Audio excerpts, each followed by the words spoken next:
और उसके बाद बोलते हैं कि एक ही लाइन में जाओ, तुमको डीएम के पास जाओ या एसपी के पास जाओ, तुमको जहाँ जाना है, जो जिसके पास जाना है, जहाँ कंप्लेन करना है जाओ, यहाँ पर कुछ नहीं हो सकता है।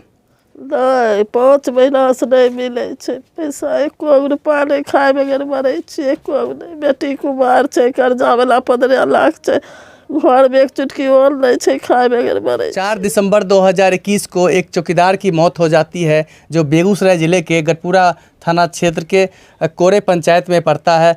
चौकीदार मंटून महतो की जो मौत हुई है, बीमारी के कारण उनकी मौत हुई है, लेकिन आज तक उनकी पत्नी को जो है इससे संबंधित कोई पेंशन नहीं मिला है और ना ही जो है मरणोपरांत जो उनके बच्चों को जो नौकरी दी जाती है उससे संबंधित किसी भी तरह का कार्य नहीं किया गया है, जिससे यहाँ काफ़ी परेशानी है। परिवार के लोग काफ़ी मर्माहत हैं। एक दुखों का पहाड़ परिवार के लोगों पर पहले ही गिर चुका है। ऊपर से अधिकारियों की लापरवाही के कारण, अधिकारियों की दबंगई के कारण इनके जो है पेंशन योजना से वंचित हो रहे हैं और परिवार के सामने भूखमरी की नौबत आ गई है। यह दबंगई गढ़पुरा अंचलाधिकारी अस्मिता कुमारी के द्वारा किया जा रहा है। परिवार का साफ आरोप है कि जब ये लोग वहाँ शिकायत करने जाते हैं, आग्रह करने जाते हैं, विनती करने जाते हैं, उनसे आरजू करने जाते हैं तो इन्हें ठुकरा दिया जाता है। यहाँ वहाँ से इनको डांट फटकार कर भगा दिया जाता है। आइए उनके जो है जो मंटून महतो थे, उनकी पत्नी है, उनसे बात करने की कोशिश करते हैं कि क्या क्या माजरा है जो आपको यहाँ पर पति मरे थे, बीमारी के कारण उनकी पति की मौत हो गई थी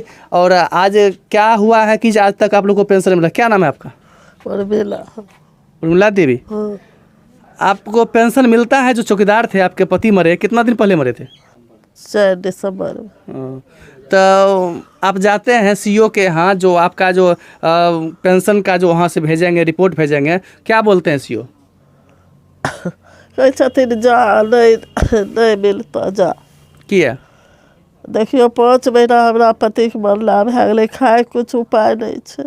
एगो बेटियो कुमार छे, की करी, हम रोगी लोग छी, कोन उपाय करब? हमारे जगह जमीन नहीं छे, कोई उपाय नहीं छे, कोई सहायता नहीं छे, हम की खाइए की करिए? कहे छथिन लाखोठी गेलिए, बकरी गेलिए, ब्लॉक गढ़पुरा गेलिए, थाना पर गेलिए, कहे छथिन जा, जकरा कहना है तकरा कह दीजिए। कौन कहते हैं? यहाँ ब्लॉक पर के लोग, सीओ। हाँ, सब कहे छथिन जी। तो इस लाचार महिला को गढ़पुरा सीओ के द्वारा टरकाया जाता है, यहाँ तक कि इनको ऑफिस से भगा दिया जाता है। बताया जाता है कि आपको जहाँ जाना है, जहाँ आप शिकायत करना चाहते हैं, जहाँ कर सकते हैं, चूँकि उन्हें किसी भी पदाधिकारी का भय नहीं है, उनके अंदर खौफ नाम की कोई चीज़ नहीं रह गई है, जिसका नतीजा है कि वो मनमानी पर उतर आए हैं। एक साधारण सी चौकीदार जो है उनकी मौत होती है, उसके बाद उनके परिवार को पेंशन योजना का जो है लाभ नहीं दिया जाता है। ये उनकी बड़ी लापरवाही है। और उनके जो है आप वहाँ आवेदन भी कहीं दिए थे एसपी साहब को या और कहीं कहीं? हाँ, दिलिए। और बताया जाता है कि यहाँ से इनके पुत्र बताते हैं कि इस अंचलाधिकारी को भी आवेदन दिया गया था, लेकिन अंचलाधिकारी के द्वारा इस पर किसी भी तरह का संज्ञान नहीं लिया गया, जिसके बाद इन्होंने बखरी एसडीओ अशोक कुमार गुप्ता को आवेदन दिया था। उसके बाद बेगूसराय एसपी और बेगूसराय डीएम के अलावे डीएसपी बखरी को भी आवेदन दिए थे, लेकिन आज तक उस आवेदन पर किसी तरह का संज्ञान नहीं लिया गया है। हालांकि बताया यह गया है कि बखरी एसडीओ के द्वारा उस आवेदन का जांच कर अविलंब इनका पेंशन मुहैया कराने की बात कही गई है, लेकिन अब तक उस आवेदन का भी, उस जांच रिपोर्ट का भी कुछ नहीं हो पाया है। इनके जो है पुत्र हैं, वो चूँकि पढ़े लिखे हैं, उनसे बात करने की कोशिश करेंगे कि क्या माजरा है। मंटून महतो जो चौकीदार थे गढ़पुरा थाना के, वो बीमारी के कारण मरे हैं और 4 दिसंबर की उनकी मौत बीमारी के कारण इलाजरत, जो पटना में इलाजरत थे, वो बीमारी में काफ़ी लंबी खर्च भी बैठी थी। उसके बाद उनकी मौत हो गई। और उनके जो पुत्र हैं संजय कुमार हैं, उनसे जानने की कोशिश करेंगे। आप लोग जब आवेदन करने जाते हैं, इससे संबंधित मांग के लिए जाते हैं अंचलाधिकारी के पास, आपको क्यों टरकाया जाता है? वो डायरेक्ट बोलते हैं कि हम नहीं भेजेंगे बिल, मेरा ये काम नहीं है, तुमको जहाँ जाना है एसपी के पास जाओ या डीएम के पास जाओ, जहाँ जाना है जाओ। और साथ में जो 2019 के बाद 2 इंक्रीमेंट भी लगा था, वो भी जोड़ने के लिए तैयार नहीं है। वो बोलते हैं कि अगर बिल पेमेंट लेगा, जो सरकारी सुविधा मिलता है, तो वो बिना 2 इंक्रीमेंट जोड़े हुए मिलेगा। अगर वो लेना चाहता है तो वो देंगे, हम 2 इंक्रीमेंट जोड़ेंगे नहीं। इसके लिए तुमको जहाँ जाना है जिसको बोलना है जाके बोल दो। इसका मतलब है कि सीधे तौर पर नहीं, लेकिन कहीं न कहीं आपसे उगाही करने की कोशिश किया जा रहा है। जी सर, जी सर, क्योंकि डीएम साहब भी आवेदन दिए हैं, उसके बाद एसपी साहब को भी दिए, डीएसपी साहब को भी दिए, एसडीओ साहब को भी दिए आवेदन, लेकिन अभी तक उस पर कोई सुनवाई नहीं हुआ है। तो इतनी बड़ी लापरवाही, इतनी बड़ी दबंगता गढ़पुरा अंचलाधिकारी अस्मिता कुमारी की है कि निचले कर्मी को किसी तरह का जो है तहलीज नहीं देते हैं और सीधे तौर पर वहां से भगा देते हैं। ये उनकी दबंगई नहीं तो और क्या है।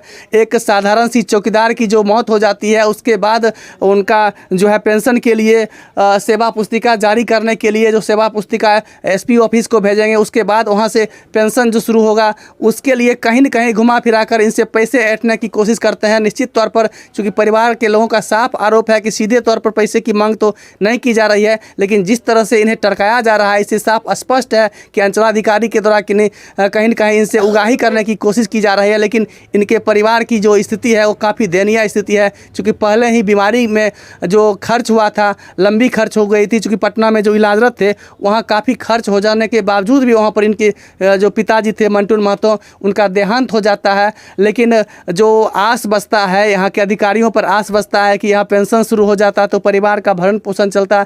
एक इनकी बहन है जो कुमारी है, शादी करने लायक है, उनके लिए जो है शादी करना इन परिवार के लिए काफ़ी एक बोझ सा लग रहा है। लेकिन अंचलाधिकारी के द्वारा इतनी मनमानी की जाती है कि ये लोग परिवार के लोग काफ़ी परेशान दिख रहे हैं। और इसमें जो है आप लोग कभी डीएम साहब से या एसपी साहब से मुलाकात करने गए थे?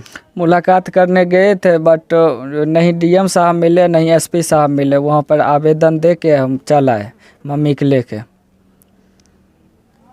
तो आवेदन करने के बावजूद इनको किसी भी तरह का लाभ नहीं दिया जा रहा है। इससे परिवार के लोग काफ़ी चिंतित हैं, चूँकि भरण पोषण, परिवार का भरण पोषण करना काफ़ी मुश्किल साबित होता है। घर के एक ही कमाऊ जो थे चौकीदार मंटून महतो, उनके निधन हो जाने के बाद से ही परिवार की स्थिति काफ़ी दयनीय हो गई है। आप देख सकते हैं इनका घर का स्थिति भी एक खपरेल मकान है, एक टूटी झोपड़ी है।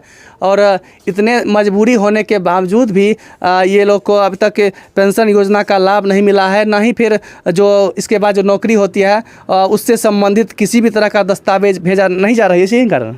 जी सर, अभी तक कोई नहीं भेजा गया। 4 दिसंबर का डेट हुआ है, ये अब 4 महीना से भी ज़्यादा हो गया है, लेकिन अभी तक कोई सुनवाई नहीं हुआ है। अभी 1 भी रुपया नहीं आता है। अभी भुखमरी की स्थिति घर में बनी हुई है। एक बहन है, शादी करने के लिए रुपया के चलते अभी शादी नहीं कर रहे हैं।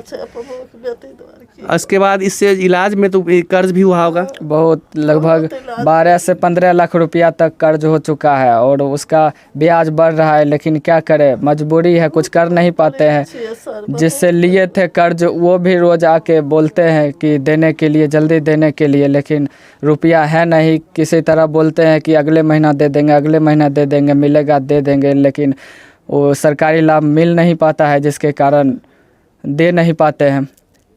जिससे लिए हैं रुपया, वो भी डांट रोज़ बोलते हैं, डांटते हैं कि जल्दी दो, जल्दी दो।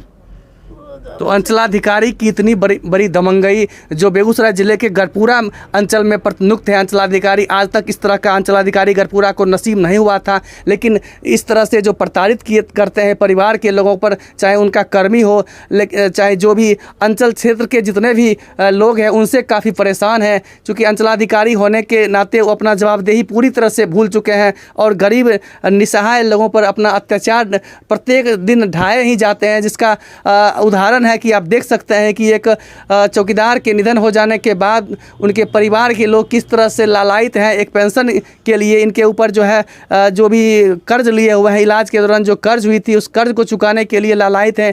महाजन जो हैं जिनसे ये पैसे लिए थे वो इनको प्रताड़ित करते हैं। लेकिन अंचलाधिकारी सीधे तौर पर कहते हैं कि जाओ, तुमको जहाँ जाना है जाओ, यही नहीं बोलते हैं? जी सर, जब भी जाते हैं तो वहाँ पर एक ही लाइन में बोल देते हैं कि जहाँ जाना है जाओ, जिससे तुमको शिकायत करना है, डीएम साहब के पास जाना है, एसपी साहब के जाना है जाओ, लेकिन हमें नहीं भेजेंगे। मेरी मम्मी बीमार है, रुपया के कारण अभी इलाज नहीं करा पाते हैं। तो साफ आप समझ सकते हैं कि जिस तरह के परिवार के लोगों का आरोप है कि अंचलाधिकारी के द्वारा यह कहा जाता है कि तुमको डीएम साहब के यहाँ जाओ या जहाँ जाना है जाओ।